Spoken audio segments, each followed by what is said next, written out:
Welcome to Leading on Purpose, a podcast by Colorado UpLift, where we enlighten, energize, and equip leaders to make a difference in their community. I'm Brian Stamer, UpLift Chief Operating Officer, and today we have a special edition podcast. We have the privilege of having two of our Aurora teacher mentors. It's also special edition because tonight we have a big virtual online event where starting at 6 p.m. tonight, we're going to have a nice program online that I hope you all will tune into, and that information will be in the show notes. So with that, I'm going to turn it over to Dr. Joe Sanders, UpLift CEO. Hey, thanks, Brian. Appreciate it. And Cam, Dominique, thank you all for joining us here today. Thank you. Thanks for having us. Yeah, appreciate it. And you all are representing the Aurora team. So we want to maybe start off by just having you all talk to us a little bit. We know that Colorado UpLift, of course, we're in different parts of Denver, different areas, but we're also in Aurora. So can you talk to us a little bit about what the Aurora team, what that consists of, maybe some of the schools that you're in? Yeah, Ms. Dominique, ladies first. Thank you, Mr. Kim. So yes, we are part of our Aurora team with UpLift, and the schools that we are part of is East Middle School, Hinckley High School, and then for our Lift Leader class, we also associate with Altura Elementary, which is really fun. So those are the three primary schools so far. We're hoping to expand, but that's where we spend all of our time. Awesome, awesome. And you mentioned with your Little Lift program with Altura, can you say a little bit, for the audience, so what does that mean when you say Little Lift program? So this program, it's actually our 5th period that we have at Hinckley High School, and it's for 10 through 12th graders. And this is where they get the opportunity to basically do what we do with them in the classroom. So we'll train them with those leadership skills to teach the class, and then they do the same thing with the elementary students. And so, outside of our current period in time that we're in right now, we would typically take them in our vans, drive them to Altura for class, and then they would be teaching the class. And we actually have 3rd graders and 4th graders. Awesome, very good. I know that's among many programs you have there, over in Aurora, and that we have across UpLift, but just wanted to give the audience a little insight into what that particular program looks like. But with that, I just wanted to maybe get both of you to share a little bit about your journey to UpLift. What was it that brought you to UpLift, and how did you get here? Yeah. So my sister, actually, I have just one sibling, an older sister who I love. Her name's Siobhan. So she actually was in UpLift before I was. So she's 3 years older than me, and she went to a different high school than I did, but the high school that also had the UpLift program. And I remember one summer in my eighth grade year, it was the summer going into 9th grade, and I think it was like in June. And my sister was going, she had invited me to a rafting trip. And I'm like, oh, okay, rafting, what is that? And she's like, oh yeah, just, come, it's gonna be, somewhere far away. And this program that I'm in called UpLift is taking us. And so I was like, man, sweet. And so long story short, I was able to go as an 8th grader before I was even in any UpLift anything. I was in an UpLift van on my way with my sister to go to a rafting, on a whitewater rafting trip. And, it was like an all day, like a 10-hour, 12-hour trip. And I just remember coming back like, damn, I want this. And like I said, that was going into my 9th grade year. So when I got into high school, I went to the East High School, and I remember she was like, bro, you got to get in this UpLift class. And I was like, hey, sign me up. So that was my initial exposure to UpLift, was a trip. Awesome. And then years later, you're back going as a staff member, huh? Yeah, right. Yeah, they couldn't get rid of me, So yeah, I was in it for. The cool thing is that now I'm getting paid. Before it was an internship. As from freshman to senior year, it was like I was an unpaid intern. But I stayed in the program all 4 years, and so changed my life, and now I'm giving back on the other side. So Oh, that's great. Hey, That's great. on that, I remember you being a student at East High School. You know, I obviously work in the office, but I remember you coming around with Old Man and Vic and, you know, the East team. You know, at what point did you know that you were passionate about what UpLift does and that you wanted to come back to UpLift, start getting paid? I thought you were a volunteer, but it's good to know we're paying you something. When did you know you Yeah, we wanted need to look into that, give Brian. back to the students? Yeah. Wait, what? Yeah, no, good question. Yeah, definitely. You know, there's tons of, you know, mentors that I had, you know, Mr. Vic, you know, Mr. Sheldon, Mr. Kevin, John, Mr. Lemuel. I can go down the list. And I think, to your question, Brian, the thing that really just motivated me to really think, hey, maybe I would like doing this someday, is just the plethora of experiences and memories and moments that I got to have with my UpLift mentors. You know, going out to eat after school, or going even to hang out at some of their houses some nights, or going to a Nuggets game and getting to meet Tim Tebow, by the way, back in 2011 when he was with us at Denver. All these different experiences that I had with UpLift and through my mentors really kind of made me appreciate the program in such a way as to consider, hey, you know, why not be able to now myself go and give back to some students in the same way that was given to me. So, yeah, I would, to your question specifically, I would say maybe sometime my senior year or freshman year in college even. Very good. That's great. How about you, Miss Dominique? Yeah, well, my story is definitely different. I didn't get the pleasure of growing up with UpLift in my life, but I will say that it's just really interesting how it fell into my lap. And well, I mean, my husband and I were getting some job changes going on and trying to there was just a new season for us as a family. And it's funny because actually this lady that used to go to my dad's church, we're still very much involved with her family and stuff. She thought of me because Mr. Lemuel, who is a site operations manager with UpLift, was reaching out, and he said, hey, you know, I need a new person to join our team that is vibrant, full of life. We need her to be a female and just full of energy, and somebody that would really help us expand and grow for what our heart's desire is. And so when he had mentioned that to her, she was like, I know exactly who you need. And so she reached out to me, and I was like, you know, okay, I'm open for it. I was really just trying to see what direction I needed to go, being a mother of a 4 and a 6-year-old, and just my husband and I are married. It'll be 9 years in August. And so we're just, you know, like, okay, well, whatever, we'll try it out. And it was hilarious. I met with Mr. Lemuel. I talked to him on the phone, and the name was vaguely familiar, but I was like, okay, I don't know. And we met at a Starbucks, and I was like, oh my gosh, I know you. And it was like the most awesome experience. So the reason I knew Mr. Lemuel prior was because he took classes at my dad's church. And this was back when I was younger. And so it's just amazing to see how people come back into your life. We talked about the involvement with the students and what UpLift is all about. And I literally was like, so you're telling me what I do on my own time, I can actually get paid for?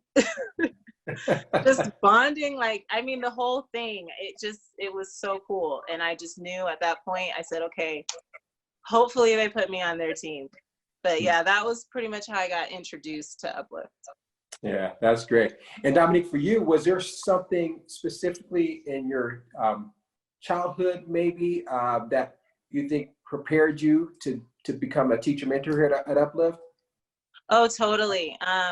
My husband and I are really involved with ministry. And so we're actually both ordained, and he's a pastor. And we spent individually and collectively a lot of time at my dad's church developing youth with the Youth and Young Adults program there. And then even honestly, ever since high school, I've always been involved with any type of activity when it comes to young people. I love developing those relationships and bonding and helping to steer them in the right direction. And so literally like my whole life, I would say, it's been a part of me. And I also have a sibling as well. I have a younger brother, so it's just myself and my younger brother. And I've always been very protective of him. And we've been involved in each other's lives. Even though we're 8 years apart, we're still extremely close, and we've had a lot of experiences together. So yeah, I feel like it was just part of what I do. Like it runs in my veins. I couldn't avoid it even if I tried. It's just who you are, right? Yeah. That's great. That is great.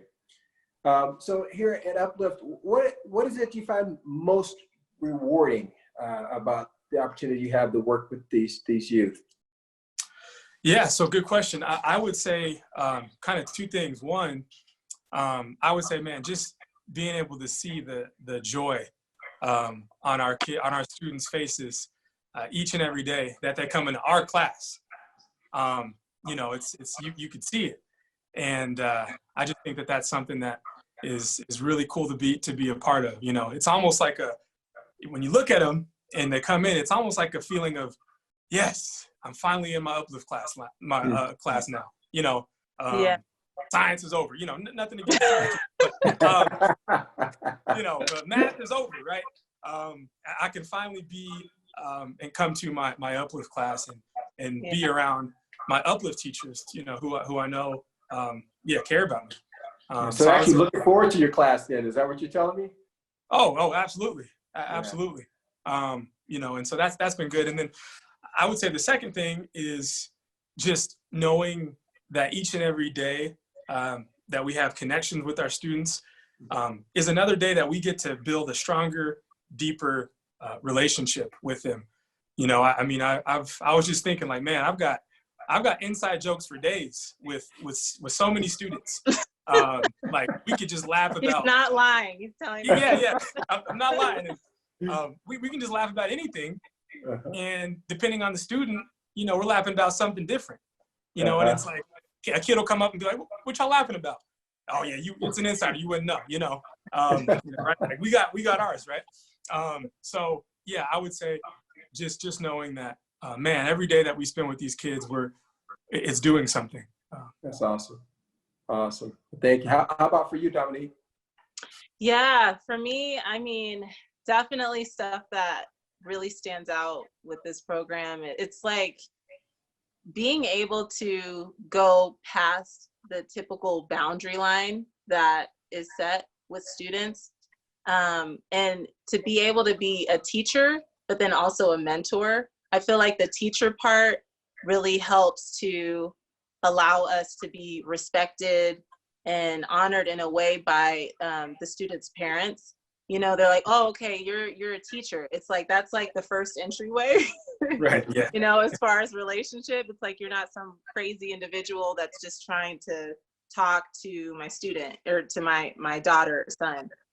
But we actually have a legitimate reason of reaching out. And then it's like the mentorship piece comes alongside with that, where they get the opportunity to see like, hey, you know, we're not just a teacher.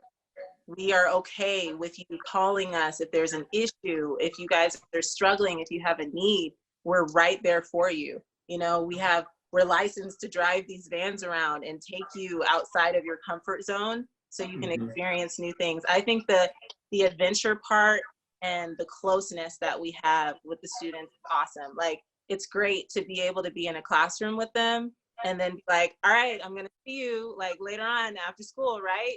Meet me outside. You better be there, you know, like it's great. And for them to have our phone numbers and know that they can call us, and we give them insightful information and not craziness. So that's like my favorite part. Yeah, no, that's awesome. Yeah, go ahead. I was just going to add real quick on that note, Ms. Dominique, and I know for sure Ms. Dominique can agree with this too, is that the amount of times students have asked us, hey, mister, hey, miss, can you take me home after school? Oh my God. It's incalculable, you know, it's, but, and it's like, hey, yeah, okay. You know, like, okay, that's part of what we're here for. Totally. Yeah. And they're always waiting in our office. It's like clockwork. There's Yes. specific students that, they'll just hang out, they'll wait Yes. around. It actually says something because a lot of them, their parents are still working, or they might not even see their parents until late at night. And to just know that these students are in good hands and they're not just hanging around, but they're with good people. Right. Yeah, no, that's tremendous. And when you look at a lot of the national data to tell you that, typically teenagers and youth don't normally resort to adults, to connect with in any, sort of meaningful way. But it seems like you've all found a way to create that trust where they feel comfortable reaching out to you. And that's awesome to hear. Yeah. Very good. Now that you mentioned this earlier, Cam, but the circumstances and the environment and the school and the community we're in right now is different than it was even a month ago. So can you guys share a little bit about how your job and your engagement with students has changed because of COVID-19, and what are the challenges and what have been the highlights through that? Yeah, good question. I think that during this, whole COVID-19 time and quarantine, it can seem like so much of society is on pause, and it is. A lot of society is on pause. And I think with that, it can become easy to think that, or it can become easy rather to forget that so much of the tragedies and struggles of life are not on pause. Man, tragedies are still happening. The sorrows of life are still happening. And we have one student in particular who's in our 8th grade class. He's a 13-year-old boy, a great kid. He recently lost his father. His father passed away about 2 weeks ago now. And I can remember 2 weekends ago, it was a Saturday morning, and he reached out to me and he said, "Hey, Mr. Cam, good morning. Just want to update you. My dad just passed away today." And yeah, my heart sank. And my heart just went out for him. And I think what was particularly troubling during this time is it's kind of times and moments like these where we yearn for human connection the most, right? It's during tragedies like these where we yearn for a hug, or we desire a back rub, and it's been hard because obviously right now we can't do that. But just I would say for doing as much as I can do, and my team as well. I know we've we wrote a card to him and his family. We ordered some food for his family, and I know myself, I've been reaching out to him over the phone. I've had a couple good conversations with him on the phone, and yeah, just reassuring him like, "Hey man, I can only imagine, what it's like and what you're going through, but as much as I can, and as much as you'll let me, I'm here for you. We're here for you. I want to grieve with you during this process, and as much as you'll allow, man, I'd love to walk through this with you." And so I would say, yeah, being able to walk through this with this student during what's probably the most trying, most defining moment of his life, definitely his young adult life. And so just being able to do that, even during this quarantine, I thank God for. Well, Yeah. It says a lot about the UpLift program, and it says a lot about you and your team that he called you in the morning to let you know and ask you to, walk through it with him in that tremendous challenge. So as a side note, thank you, both of you and the Aurora team for stepping in that gap in these challenging times. Absolutely. Definitely. I think another thing too. Sorry.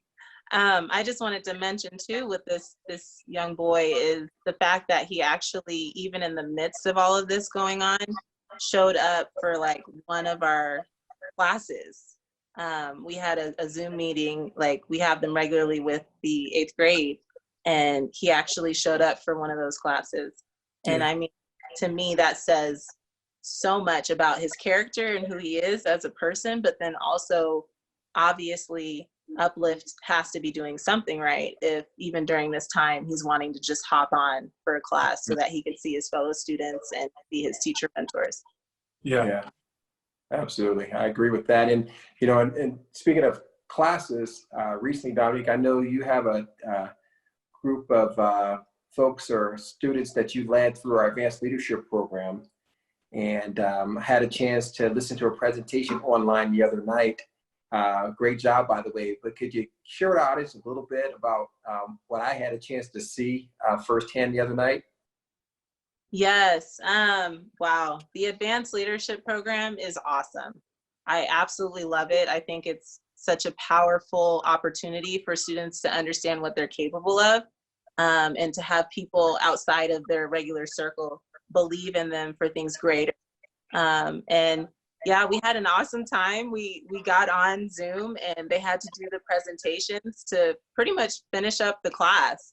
And it was a challenge in some ways, just as far as technology, but it was so awesome to see students coming together and building these slideshows, these amazing things of documenting all the information that they received with the Cardinal group and what they worked on throughout the season that they had, and to be able to have them pick which slides they were going to share and to really address the issues and then apply it even to themselves and what they hope to aspire to be, if they want to be a manager, if they want to own a business, if they want, to find that type of structure in a setting, and then being able to explain what those benefits are, what some downfalls might be, and what things to avoid.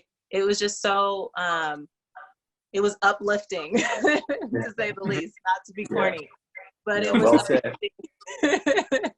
really, truly, to just be able to have them share, and then also them working under pressure and going through those difficulties as working with the team and not being in person and having to send over information and saying, hey, did you do these slides? This is what I need from you. Hey, we still have this paper we have to do, and seeing them working with each other in group messages. Like, it's amazing. I know that for a fact that we would not have been able to go through this season with the coronavirus without technology. I mean, I never thought I'd be so grateful for my phone and my iPad and my laptop, but we made it work. We made it work. Yeah. It was a success, a total success, and everybody was able to join on at the same time. Yeah, that's great. It sounds like you're putting great use to that technology. And as Brian was talking about some of the things that are happening during COVID-19, I think, Cam, you alluded to this in terms of helping out with food for the family of the young man that you were sharing with us. But I think you all have found ways to connect with other families through this time in terms of food and supplies. Could you talk a little bit about that as well? Yeah, we have. And honestly, we have in large part because of the donations and the support from our donors. It's all like a team effort. And we definitely saw that a few weeks back when, we got word that, hey, a lot of donors have gotten together and pitched in and donated some materials and food and, of course, toilet paper or money for toilet paper. Can't forget about that during these trying times. Yeah, I think definitely because of that, we've been able to bless and help out a lot of kids as well as their families. Before this all happened, a lot of the work and the help that we did wasn't always, but it was mainly directly with the students. It was us helping the students. But I think during these past few weeks, us getting able to assemble care packages, so to speak, together, with food and other materials, and then deliver them house to house. It didn't just help out the kids and our students, but it's also helping out their families as well. And so I know for myself personally, and I'm sure I can speak for my team, in that in these past few weeks that we've been able to do care package deliveries, we've been able to meet a lot of our students' parents more so than we have before this whole thing happened. And so now it's not just word of mouth, like, from the kids telling the parents, hey, Mom, UpLift is a great program. Well, now it's like, hey, hey, hello, they get to see us. And they can see it for themselves as well. So yeah, definitely it's been good to do. Oh yeah. Very good. Awesome. Yeah, well, thank you all, for what you always do. But specifically, thank you for what you've done here of late with COVID-19. I know there's been some adjustments. We've had to leverage technology. We've had to find other ways to connect with our students to meet their needs. But it's definitely been something that has inspired me, as a team member of UpLift. And I'm just honored to be a part of this process. But thank you all for, leading the way and being on the front lines of that.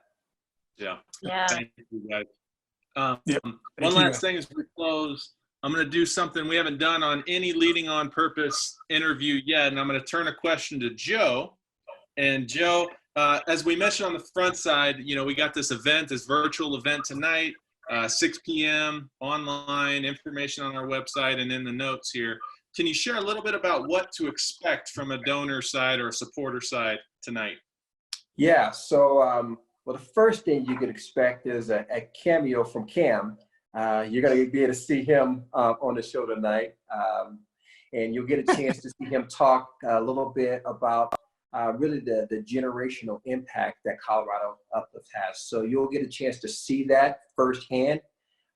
You'll also get a chance to hear from some of our students. As you think about the students that some of you all have already mentioned, you'll get to hear from them firsthand in terms of their stories. And then you also hear from some of our donors or our supporters.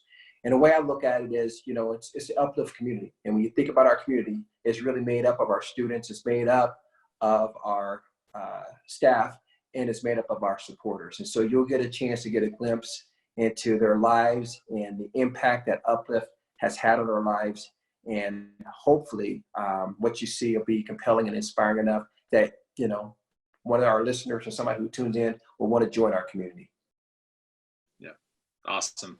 Yeah, and I look forward to tonight and many more years. We've been around for 38 years, and I look forward to many more years of impacting the lives of students. And thanks to Dominique and Cameron for your continued leadership, specifically in Aurora. Absolutely. Privileged to serve alongside you. Yeah, thank you all for joining us today. All right, thank you guys. All right. You guys tonight. All right.